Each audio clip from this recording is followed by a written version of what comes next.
Welcome to the Now to Next podcast, where every week we provide wisdom on how to press play after a traumatic pause. If you are starting up or starting over in any area of your life or your business, subscribe and listen as we share real life stories from actual people who have pressed play and are winning after nearly losing it all. And now, your host, Octoria Robinson. Happy Monday, my friends. I am so pumped to be with you guys. It brings me just more joy than I can describe to bring these stories and help you press play in your life. I'm so thankful for all the listeners that have been tuning in and subscribing to our Now to Next podcast. We appreciate you. Today, we are not stopping. My friends, we've got more coming, an incredible story from a really dear friend, but she's more than a friend. She's a community leader.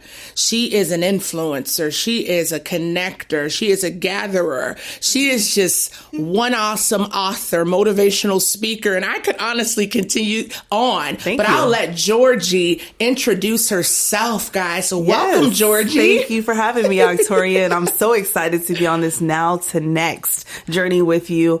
I am those things you've said. I claim it, and I privileged to be able to impact the community and impact others' lives and help them to be all that they were called to be.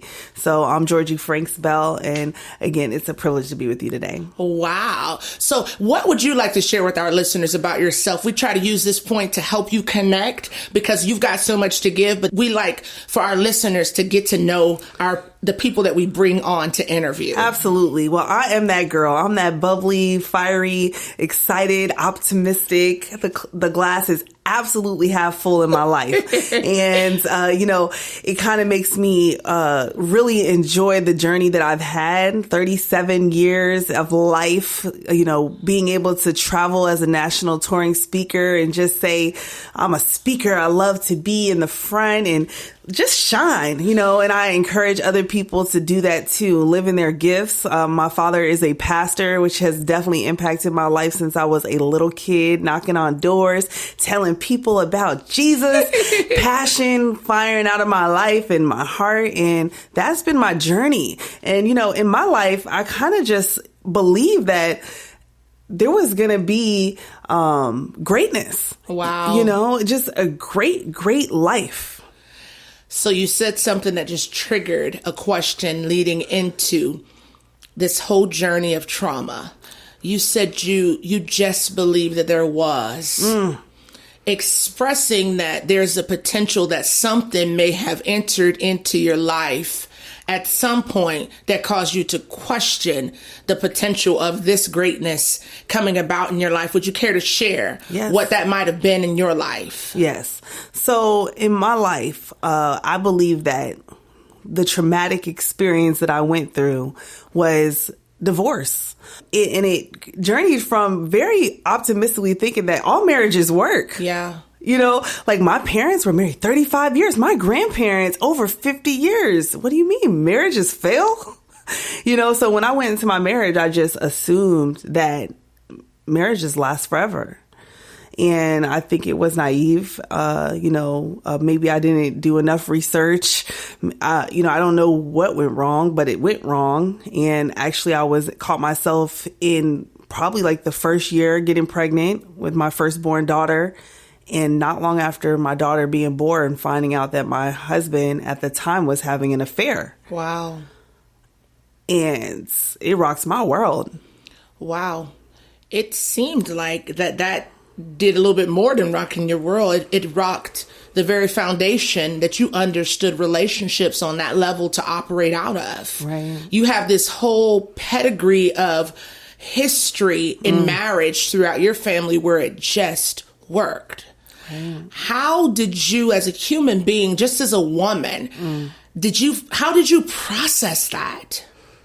Well, I decided to get a Christian counselor at that time to help me through it. And, they kind of expressed that me and my husband would have to live together because, the first thing I did was kick him out and, bring us back together as one in the home. And tangibly, as far as the to-do list, build a contract, make new agreements together that we wouldn't violate to try to move that relationship forward. And if there was violations to that contract, that's saying kind of that this doesn't mean that much to me. I'm not willing to do what's on that contract. And based on the things on the contract, it wasn't very long that I realized that, he was in love with the person who he was with. And I was going to need to move on with my life. Wow.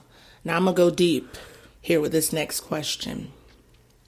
Going back to your family's history, 50 years here, 30 years here, I've got to imagine in that moment right there, when you had done all you know to do to save your marriage, and you discovered the man that you thought you'd spend the rest of your life with is in love with someone else. I've got to imagine that it's somewhere inside of you, you felt like a failure. I did. Yeah, I felt like a failure. I didn't feel beautiful enough. I questioned everything about myself. Talk to me about that, because here's what I think, Jorgie.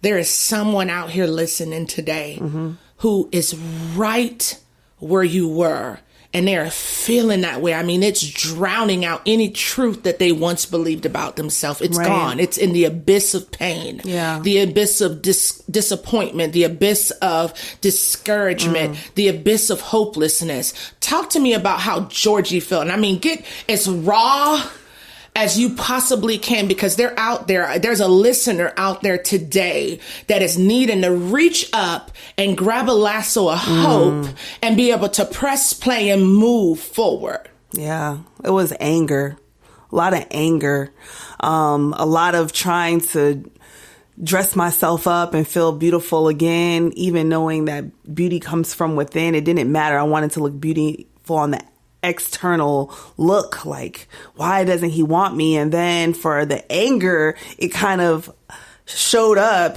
in how I treated them at that point. I didn't want them to be part of my life. I didn't choose that for myself, to have to now be friends and raise a child with somebody who I didn't ask to be in this relationship. Wow. I didn't choose her. And so I think the anger was showing up in drama. I've been reading your book, Unraveled Potential, and going through some of our Gathered and Unraveled meetings. And there was about 8 pages of drama in the court systems, just trying to figure out this new life. Wow. I mean, at that time, I had quit being a national touring speaker to be pregnant and have a daughter, and then find out that I'm going to be going through this divorce and lose the things that I've worked so hard for. And now I'm having to deal with this woman who I did not invite into my life. It showed up in court. It showed up. Wow.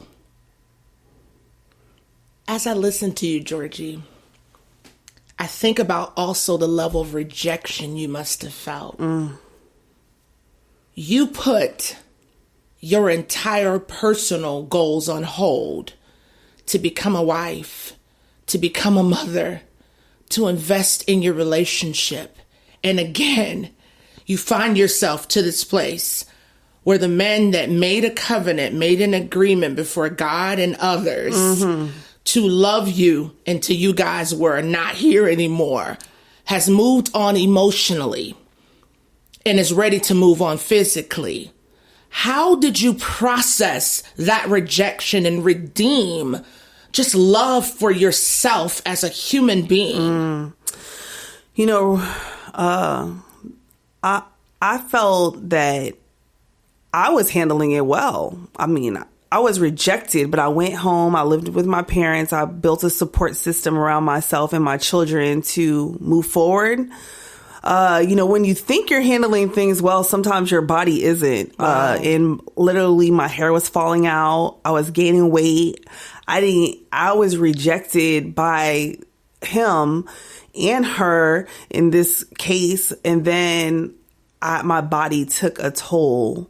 And at the deepest part, I had patches in my head. Wow. I didn't even know why. I was sitting at the hairdresser. What do you think I did? Did you think I put too much relaxer, or did you think I used the wrong products? Just completely naive to the pain I was feeling because of my faith. Honestly, I thought, you move forward, you press toward the mark of the high calling, you affirm, you speak confessions over your life, and you move forward. But my body wasn't. It was taking a toll.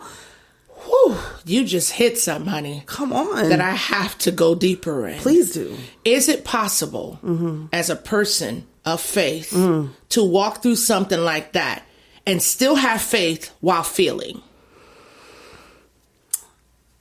I don't know if that was my experience. I don't know. When I was walking through it, I didn't want to be a victim. I didn't want to be in a sad state of mind. I wasn't grieving. I was moving forward with my life. Like, I have to pick up the pieces for my kids. I have to take responsibility, but I didn't deal fully with what I went through.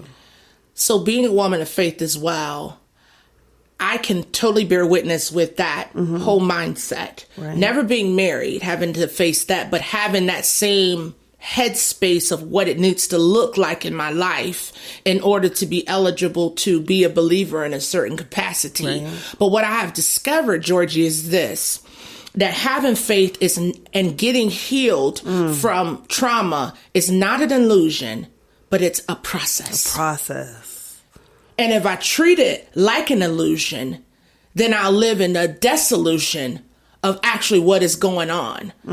I'm delusional in a sense that I'm convincing myself that I'm somewhere that I'm actually not. Do you feel like that was your experience as well? In parts, in fast forwarding 10 years in my life, as I picked up all the pieces of my life, being able to regain, a career, writing another book at that time, just things that I thought was successes. Can I ask a question right there? Because I can feel in my heart that there's a listener out there that's right here.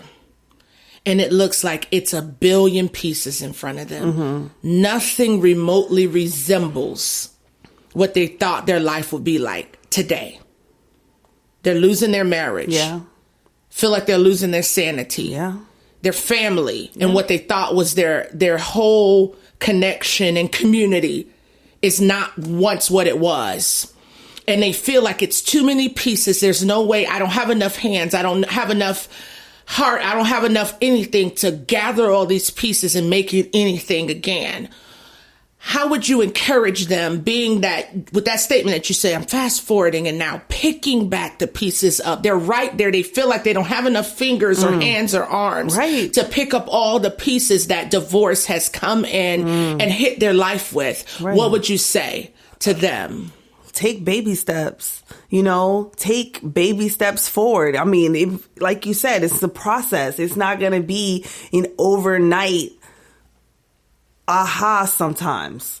What did that look like for you?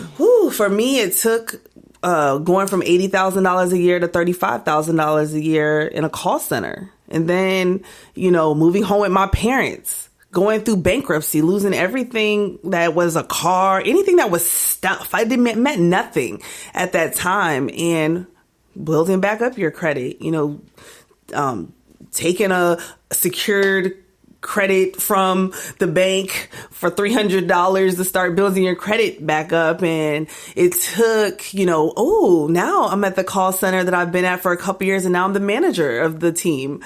And, that was great, and then saying, my purpose in life is to speak for people. I need to get back to that. Let me get back in the saddle. And at that time, for me, I went from a national touring speaker to now working as a sales rep. So I took a job as a high school speaker and going into high schools and speaking for classrooms and a couple classes at a time. And for me, it was baby steps, going to the hairdresser and asking them, like, how do I grow my hair back? And asking for help at Walmart for $10, you know.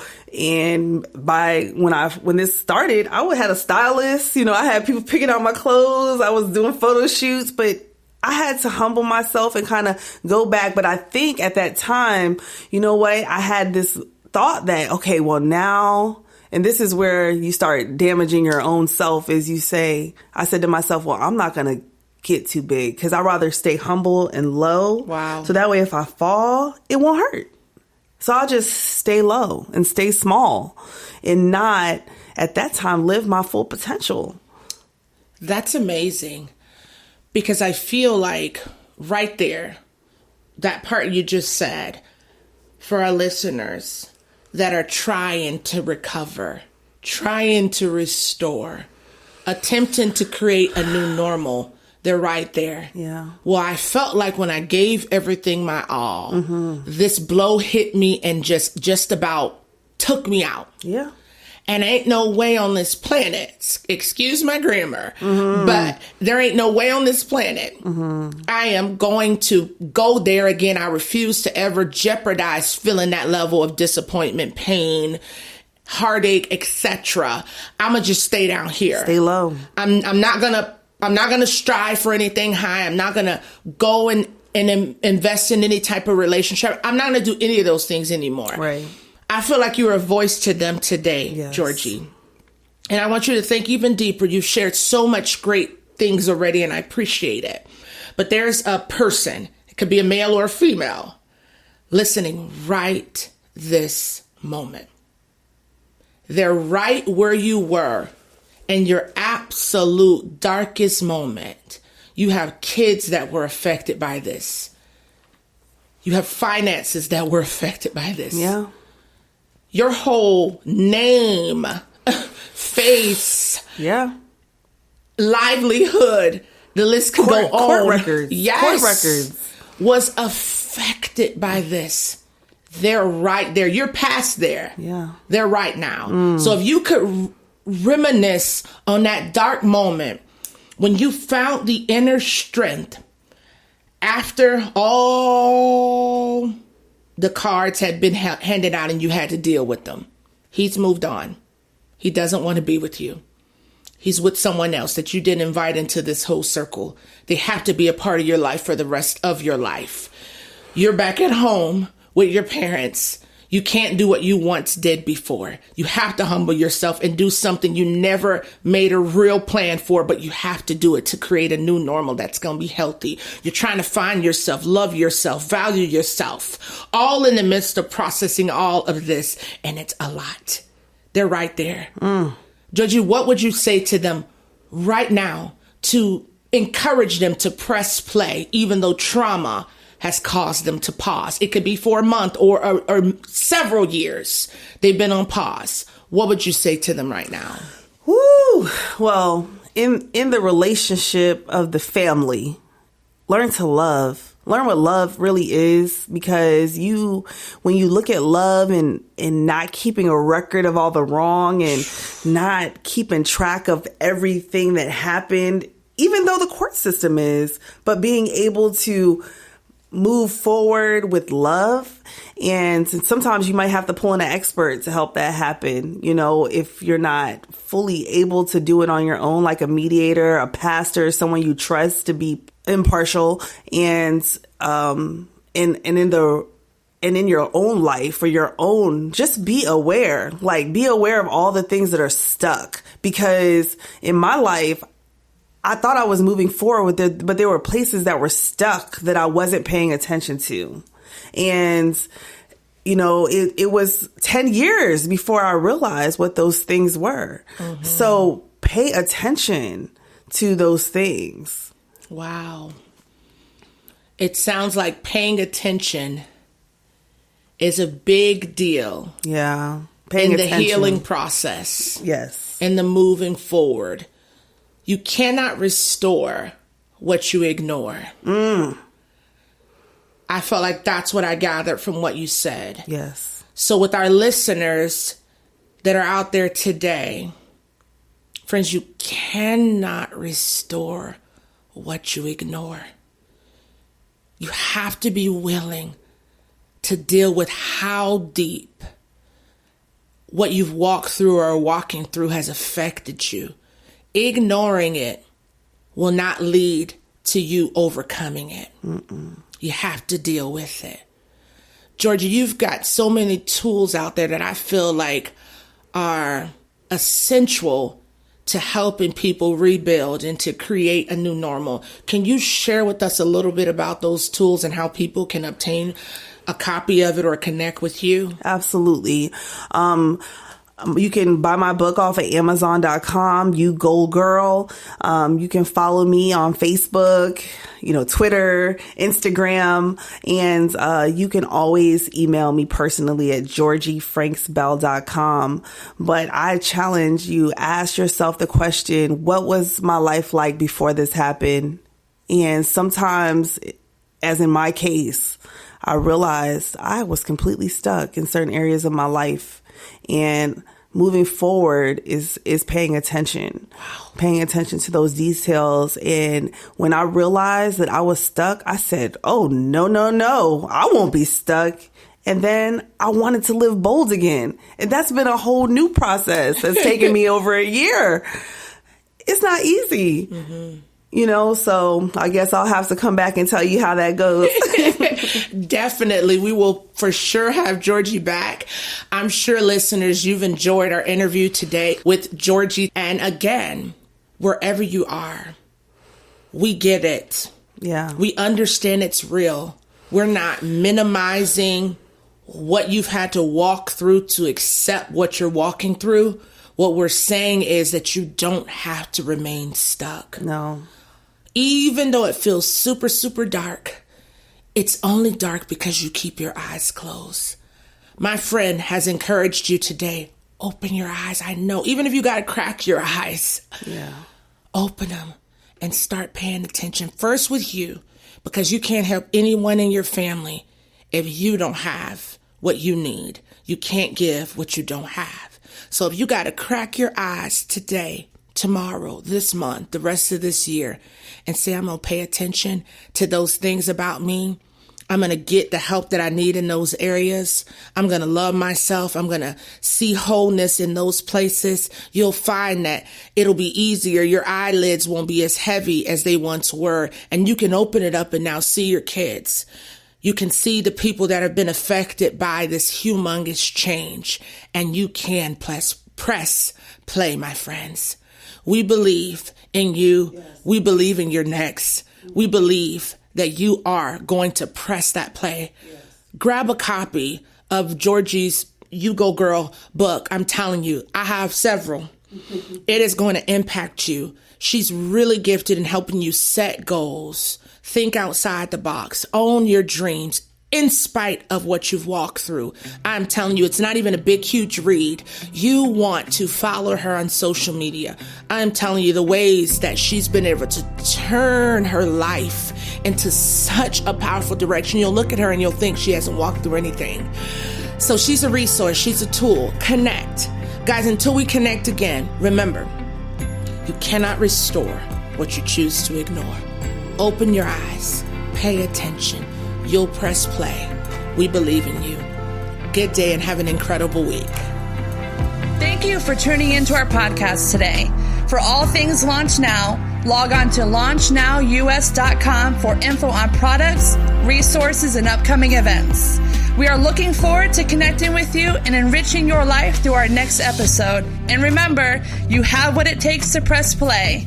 Have a super duper epic week.